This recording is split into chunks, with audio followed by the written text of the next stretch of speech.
massive council chamber buzzed with fear as hundreds of alien species gathered for what might be their final meeting. Admiral Kethra, a tall insect-like creature with silver armor, stood at the center podium. His forearms trembled as he activated the holographic display showing their military losses. Red numbers floated in the air like blood drops. 80% of their combined fleets were gone. Destroyed, consumed. The Vex swarm had eaten through 12 entire star systems in just 12 galactic cycles, where beautiful planets once orbited their suns. Now only empty space remained. Council Prime Veltar wheezed through his breathing mask. The old reptilian leader's scales had turned pale gray from stress. His voice cracked as he spoke to the assembled delegates.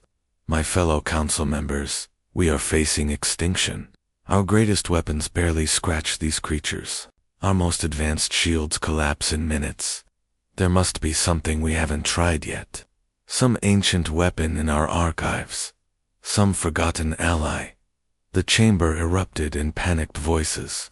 Some species clicked, others roared, and a few made musical sounds that translated into disparate suggestions. They had already tried everything their advanced civilizations could offer. Plasma cannons, gravity bombs, quantum disruptors, even reality-bending weapons from the most advanced species. Nothing worked against the Vex. Dr. Nixel, a small blue-skinned scientist with large black eyes, slowly raised one of his thin arms. The chamber gradually quieted as they noticed him. Nixel was known for his crazy theories, but he was also their best expert on alien life forms. Council Prime, he said in his soft voice, there is one possibility we haven't explored, the Death Registry. A collective gasp echoed through the chamber. Even mentioning Deathworlders was considered almost taboo in civilized galactic society. These were supposedly savage creatures from planets so dangerous that no normal life should exist there. Most council members thought they were just scary stories told to young ones. The old archives, Nixel continued, his voice getting stronger, contain records of species that evolved on worlds we classify as impossible to survive. Planets with deadly weather, poisonous air, predators that could kill our strongest warriors. The theory is that any species surviving such conditions would be incredibly tough and aggressive. Admiral Kethra's mandibles clicked nervously. Doctor, those are legends. Stories from the early days of space exploration. Even if such creatures existed, they would be primitive savages with stone tools. Dr. Nixel activated his personal data pad and projected a new image into the chamber. A beautiful blue and green world appeared, spinning slowly. White clouds swirled over vast oceans and green continents. This planet appears in our oldest records, he explained. Classification: Death World, Class 12. The highest danger rating we've ever assigned to any world. Species designation: Human. The last survey mission was sent there 50,000 galactic cycles ago. The chamber erupted again. Class 12 was beyond their measurement scale. Their most dangerous military training worlds were only rated Class 5. A Class 12 world should be completely uninhabitable. What did the survey find? Asked Council Prime Veltar. Nixel's large eyes grew even wider as he read from the ancient files. The survey team described the dominant species as impossibly aggressive pack hunters. They noted that these humans not only survived in lethal environments, but actually seemed to enjoy dangerous situations. The report says they fight each other constantly but unite instantly when facing outside threats. He paused, looking around the chamber. The survey team was so disturbed by what they found that they recommended the entire sector be marked as forbidden space. They wrote that these creatures were too violent and unpredictable to ever join galactic civilization. Admiral Keth laughed bitterly. So your solution is to contact savage primitives who probably still live in caves. Even if they received our message, they wouldn't understand it. Admiral, Dr. Nixel replied quietly. What if they've advanced since then? 50,000 cycles is a long time. And if they're still as aggressive as the reports suggest, maybe that's exactly what we need. We've tried fighting the Vex with civilized weapons and civilized tactics. Maybe it's time to try something uncivilized. The debate that followed lasted 4 hours. Some species argued that contacting Deathworlders would be suicide. Others pointed out that they were facing extinction anyway. The more desperate delegates began to see the logic in Nixal's suggestion.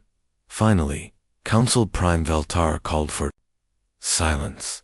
His breathing was labored, and everyone could see that the stress was killing him slowly. "My friends," he said, "we have lost everything. Our children hide in underground shelters while our worlds burn. Our greatest heroes lie dead in space. If there is even the smallest chance that these humans could help us, we must try." The vote was close, but it passed. Dr. Nixal was authorized to send a distress signal toward the distant blue world. The message was simple, a desperate plea for military aid against an enemy that was consuming the galaxy. As the transmission left the council chambers, traveling through space toward Earth, none of the alien leaders expected an answer. They certainly didn't expect what humanity would actually send them. The humans had indeed advanced since that ancient survey. They had also remained exactly as aggressive and unpredictable as the old reports suggested. The galaxy was about to learn what happened when you asked Deathwiders for help. Admiral Jack Morrison stood with his hands behind his back, staring out the massive windows of Luna Station. Earth hung in the darkness like a blue jewel, its white clouds swirling over continents where 4 billion humans lived their daily lives. None of them knew that everything was about to change. The alien message had arrived 6 hours ago during the night shift. At first, the communication officers thought it was some kind of elaborate prank or a test of their systems. The signal was unlike anything humanity had ever received. It came from deep space, far beyond their solar system, and it was clearly not human in origin.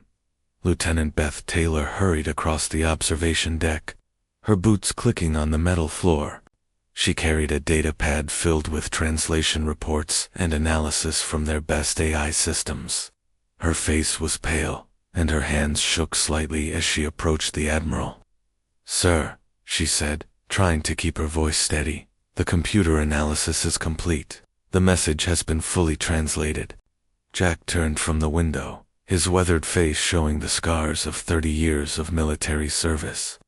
He had fought pirates in the asteroid belt, rebels on Mars, and corporate armies on the outer colonies. But this was different.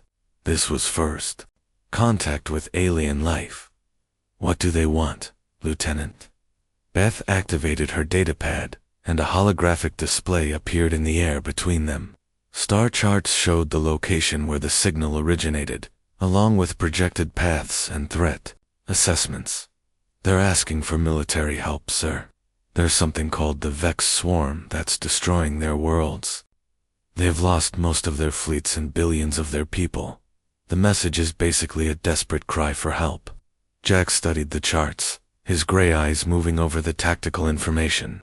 He had learned to read between the lines during his decades of warfare. This wasn't just a request for assistance. This was a species facing extinction.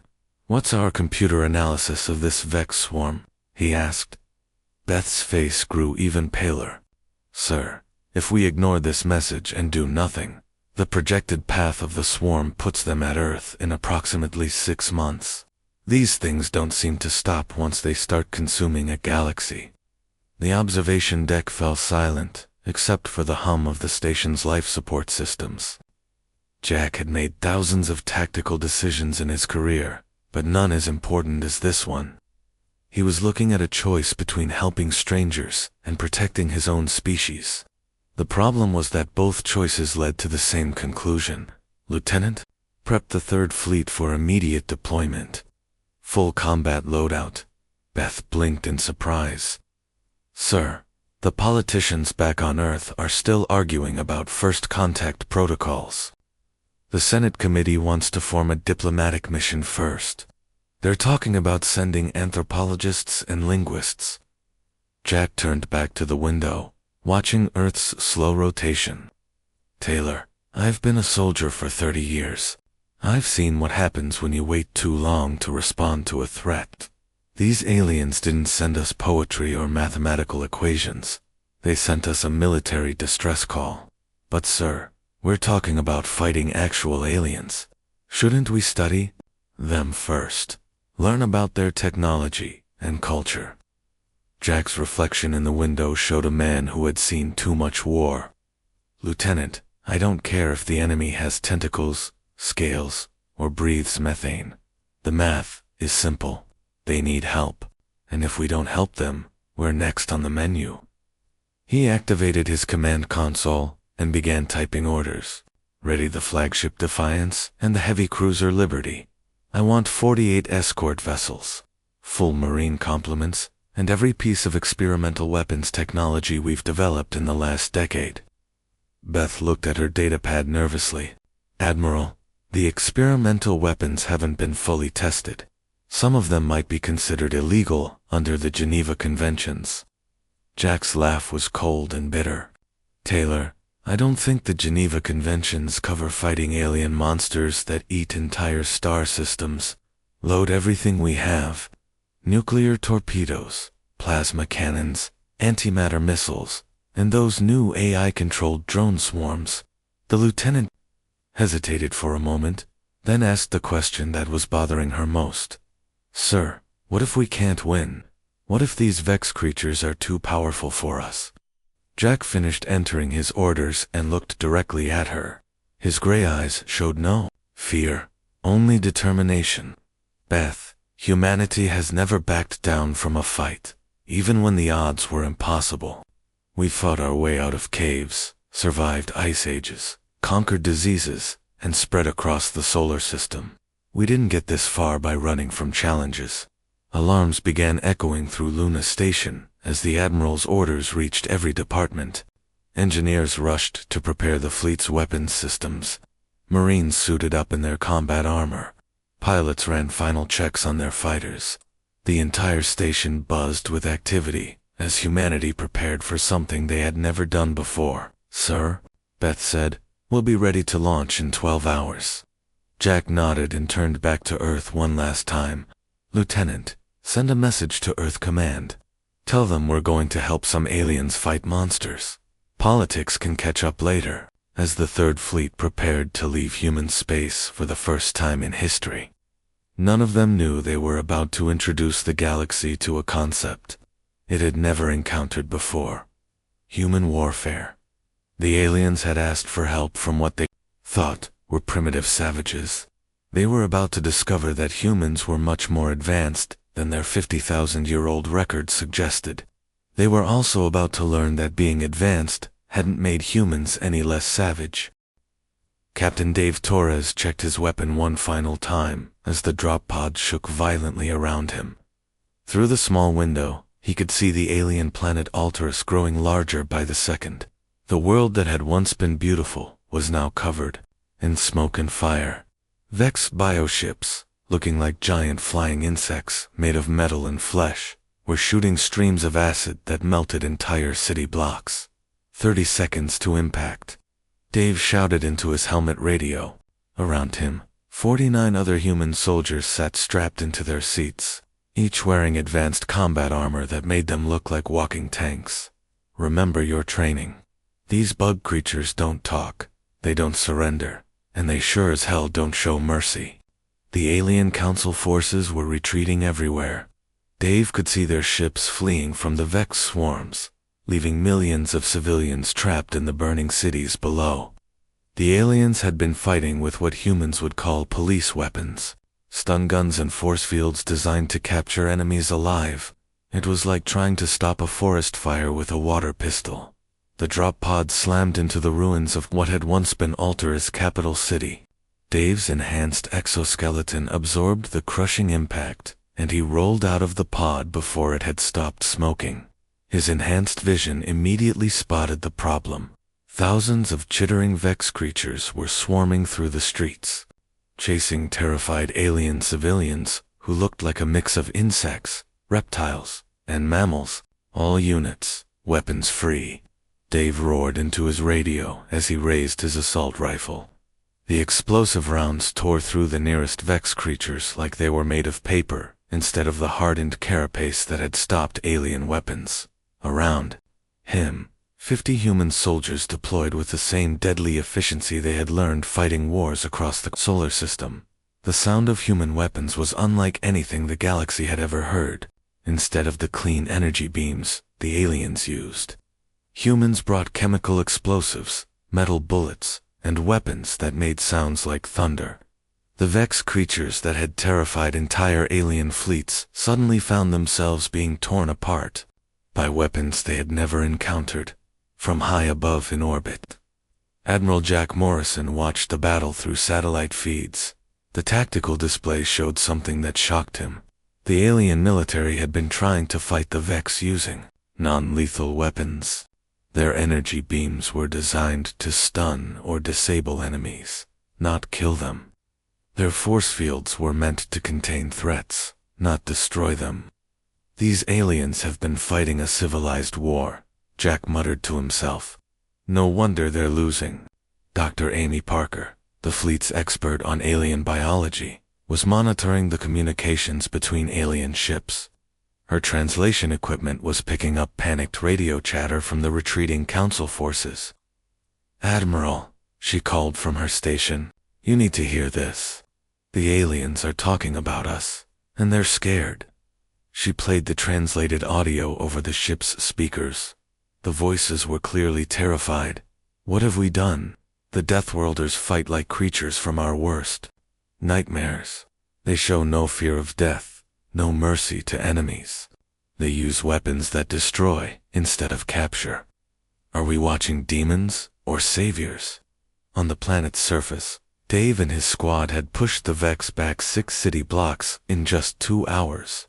The creatures that had seemed unstoppable to the aliens were retreating from human forces. But as Dave watched the enemy falling back, something bothered him. These Vex weren't fighting like conquerors. They were acting like refugees. "Listen up," he called to his squad. "These bugs aren't trying to hold territory. They're just grabbing resources and running. This isn't an invasion, it's a smash-and-grab operation." Sergeant Tom Bradley, a veteran of the Mars campaigns, was reloading his heavy machine gun. "Captain, if they're not trying to conquer these worlds, what are they running from?" Before Dave could answer, his radio crackled with Admiral Mo's voice from orbit. "All ground units, we've got massive contacts approaching from deep space. Whatever these Vex are afraid of, it's about to arrive." The deep space sensors on the human fleet had detected something that made every officer go quiet. The energy signature was enormous, bigger than anything humanity had ever built. It was approaching Altaris at incredible speed, and it was clearly not another Vex bio-ship. Dr. Parker's voice was barely a whisper as she read her instruments. "Jack, that thing is the size of a small moon, and it's not biological like the Vex ships. It's artificial, machine-built." On the surface, Dave Torres looked up at the sky and saw something that made his blood run cold. A shadow was growing across the stars, blocking out entire constellations.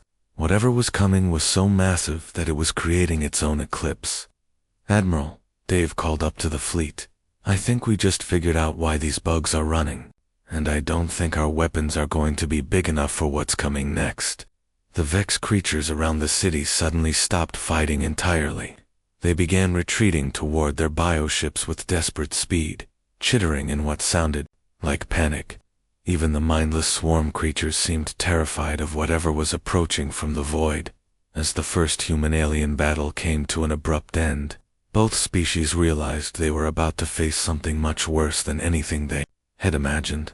The real enemy was just arriving, and it made the Vex look like harmless insects. The galaxy was about to discover what had been chasing the swarm across the stars, consuming entire civilizations in its path. And humanity was about to face their first real test as the galaxy's newest warriors. The thing that emerged from hyperspace was beyond anything humanity had ever imagined. It wasn't a ship in any sense that made sense to human minds. The architect mothership was a geometric nightmare that hurt to look at directly. Its surface was covered in angles that seemed to fold in on themselves, creating patterns that made experienced pilots feel dizzy. Just from watching their screens, Admiral Jack Morrison gripped the railing of his command bridge as the tactical display tried to process what they were seeing. The construct was the size of Earth's moon, but it moved with impossible grace through space.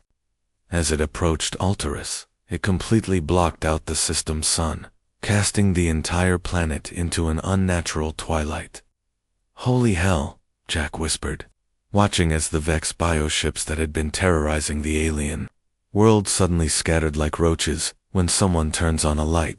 The creatures that had seemed unstoppable minutes ago were now fleeing in absolute panic from this new arrival. Dr. Amy Parker's voice came through the communication system, her usual calm scientific tone replaced by barely controlled fear. "Admiral, the energy readings from that thing are off the charts. Our entire fleet combined generates about as much power as a flashlight compared to what I'm seeing here." The architect ship began extending massive mechanical arms toward Altaris.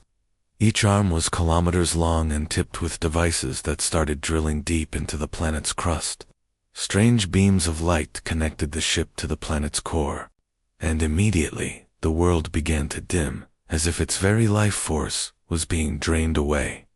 On the planet's surface, Sergeant Ryan Martinez was leading his squad through the wreckage of a Vex bioship they had shot down during the earlier battle. The organic vessel was still twitching like a dying animal, its walls pulsing with alien blood and strange fluids. "Dr. Parker," Ryan called through his radio, "we need those modifications you were talking about, and we need them now. This planet is dying, and I have a feeling those bug ships are going to wake up soon." In her makeshift laboratory aboard the flagship, Amy was working with equipment that would have been considered science fiction just days ago. She had samples of Vex biotechnology spread across her work tables, along with human neural interface, devices that were normally used to control advanced machinery. "Ryan, what I'm proposing is completely insane," she said, her hands shaking as she worked. "I'm talking about connecting human brains directly to alien biological systems. We don't know what this will do to your minds, your bodies, or your souls." Ryan's laugh came through the radio, steady and confident, despite the chaos around him. "Doc, being insane is pretty much humanity's trademark at this point. We jumped off cliffs to learn how to fly, we split atoms to make better bombs, and we shot ourselves into space using controlled explosions. Merging with alien technology is just Tuesday for us." Working with desperate speed, Amy created a series of biomechanical interfaces that could theoretically allow human consciousness to merge with Vex systems. The alien technology was unlike anything in human science. It was alive, thinking, and adapting even as she worked with it. Within hours, Ryan and 12 volunteers had undergone the procedure. They emerged from the medical bay, looking mostly human, but with obvious changes. Their eyes now glowed with the same bioluminescence as Vex creatures. Organic cables ran under their skin like technological veins. Most disturbing of all, they could communicate directly with the captured Vex biotechnology. "How do you feel?" Amy asked nervously. Ryan tested his new abilities, interfacing directly with a Vex weapon that had previously been impossible for humans to operate. "Different," he said, his voice now carrying an odd harmonic undertone. "I can feel the ship's thoughts. The Vex aren't evil, Doc. They're terrified. They've been running from those architect things for thousands of years."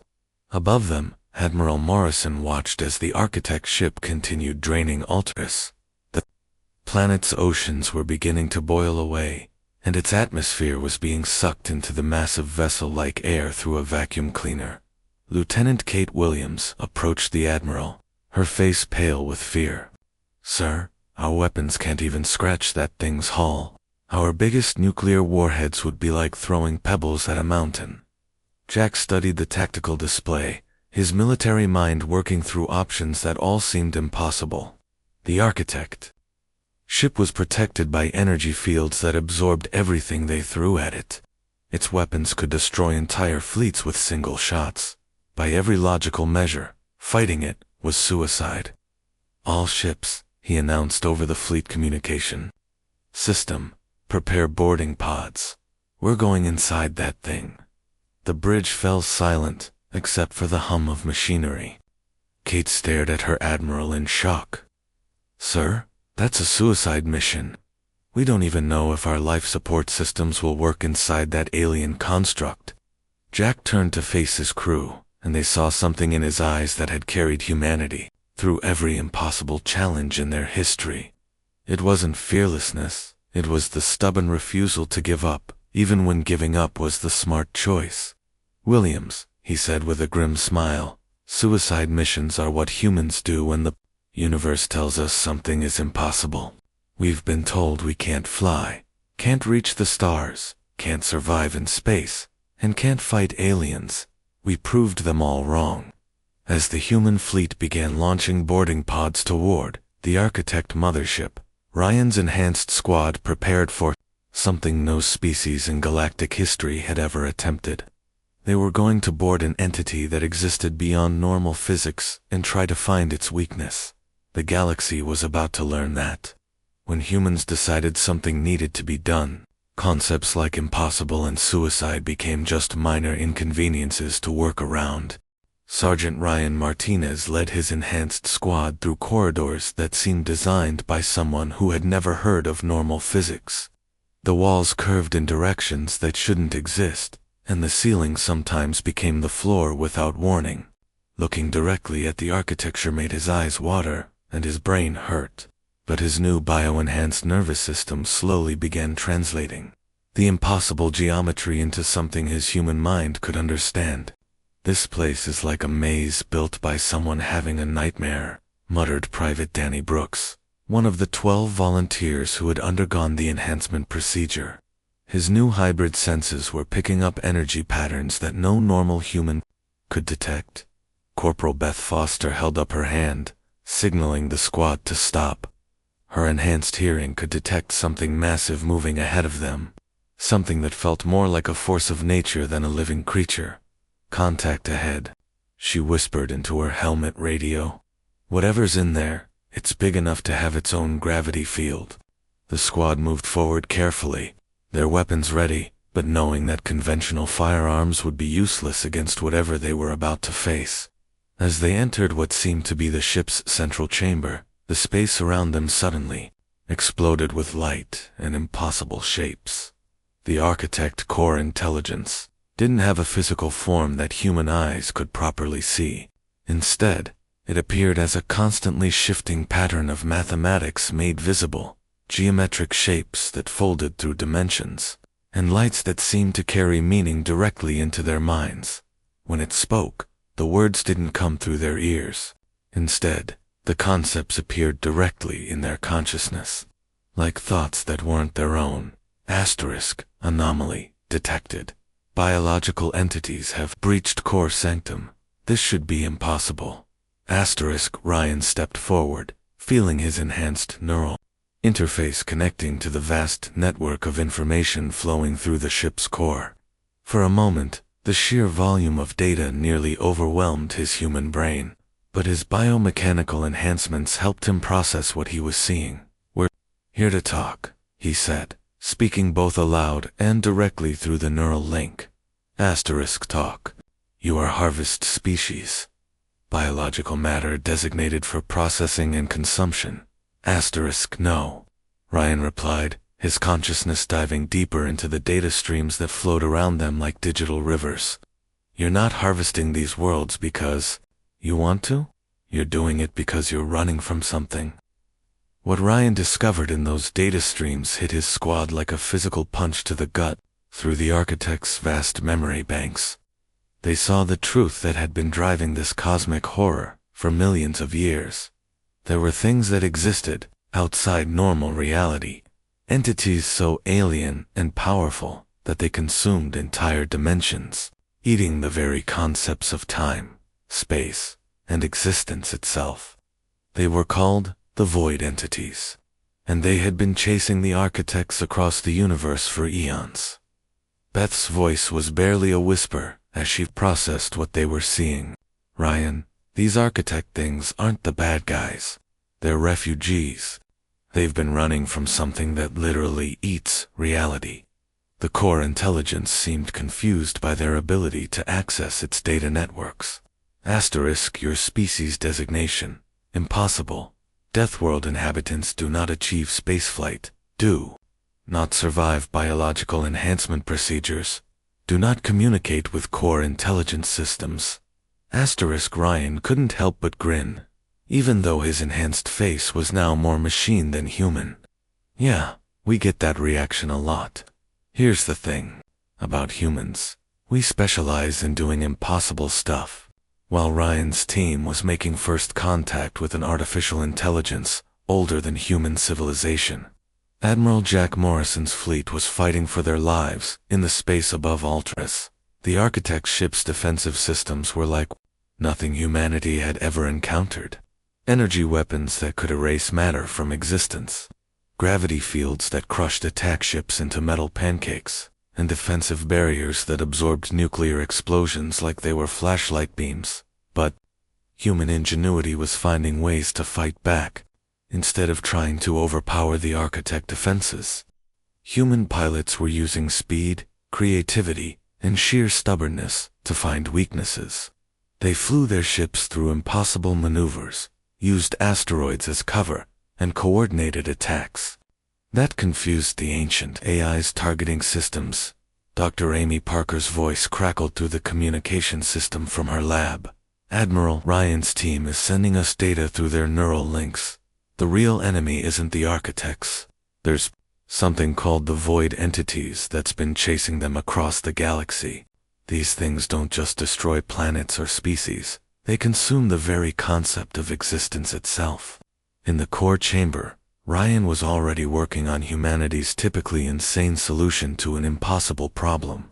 His enhanced mind was processing tactical information at superhuman speeds, combining human creativity with alien technology and mathematical precision. Listen, he said to the core intelligence, you need allies, not cattle. The Galactic Council species have the scientific knowledge. You architects have technology that's millions of years advanced. But we humans have something that neither of you possess. Specify unique capability. Ryan's grin widened as he prepared to explain humanity's greatest strength. We're crazy enough to fight abstract concepts. You've been running from the void entities because you're logical. You calculate odds, analyze threats, and make rational decisions. Humans don't work that way. He gestured to his squad, who were now interfacing directly with architect systems and learning to operate technology that shouldn't be possible for biological minds to understand. We're the species that looked at the impossible and decided to punch it in the face. We split atoms to make bigger explosions. We shot ourselves into space using controlled detonations. And we just merged our consciousness with alien biotechnology because it seemed like a good idea. Proposal: alliance against void entities. Probability of success: statistically insignificant. Perfect. Ryan replied. Humans love beating impossible odds. Let's go save reality. As the enhanced squad began coordinating between human tactics, Galactic Council science, and architect technology, the universe was about to witness something it had never seen before. The weaponization of human stubbornness against the forces of cosmic entropy itself. The galaxy had asked Deathworlders for help against monsters. They were about to discover that humans considered fighting the concept of non-existence just another Tuesday.